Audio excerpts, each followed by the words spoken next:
These are 3 things you're never going to be told about your blood pressure.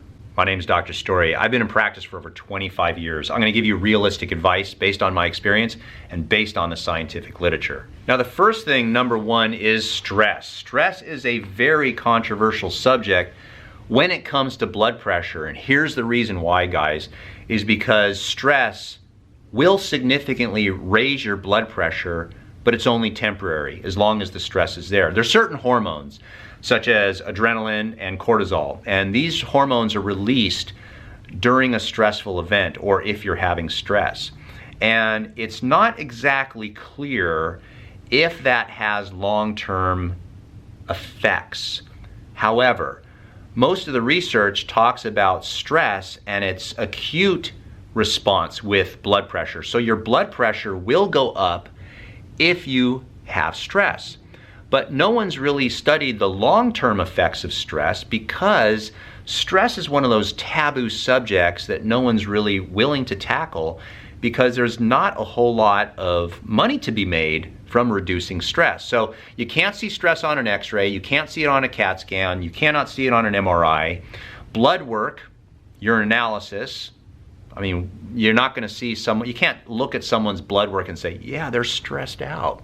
So one of the challenges is if stress increases your blood pressure temporarily, what effect will it have on your health if stress is constantly occurring to you all the time?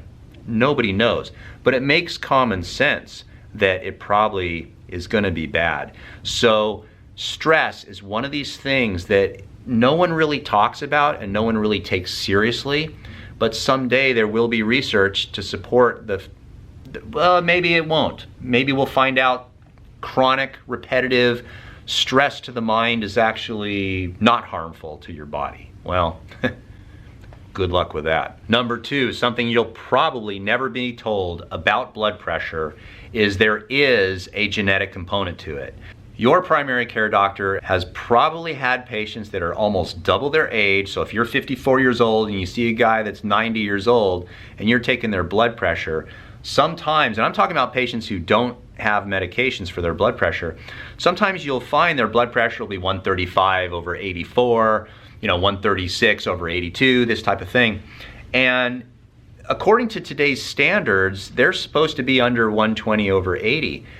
And the weird thing is you tell them, well, you're pre-hypertensive, and they go, listen here, doc, I've had that same blood pressure since I was 20.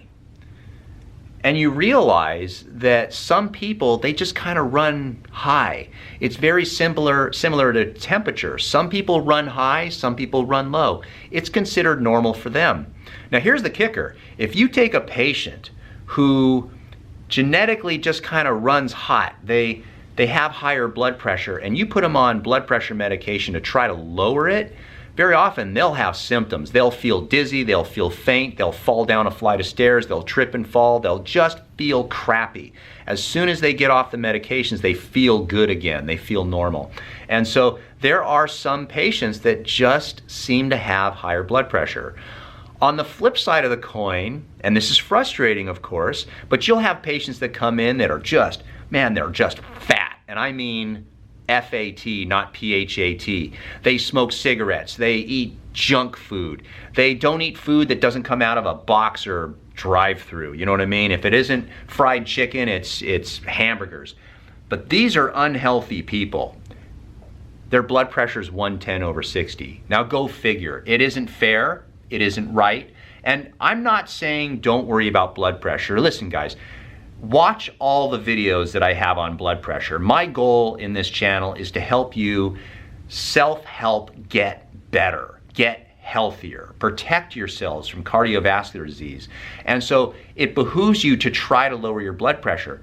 But it's fascinating that some people, a very small percentage of the population, it is rare, but it is something that nobody really talks about, is some people can have their blood pressure and it might be a little high, might be a little low. It's normal for them. The third and final thing is this: your blood pressure, It's a moving target. Your blood pressure is always changing. So most people think that, oh, I'm 54 years old, so therefore I'm always 54 years old the entire year. Well, your number, your age stays the same. You still use the same number. But if you get your blood pressure checked and it's 120/80, it does not mean that your blood pressure is always 120/80. Some people wake up in the morning, their blood pressure is super low. Some people wake up in the morning, their blood pressure is high. As the day goes by, as you move, your blood pressure will go up.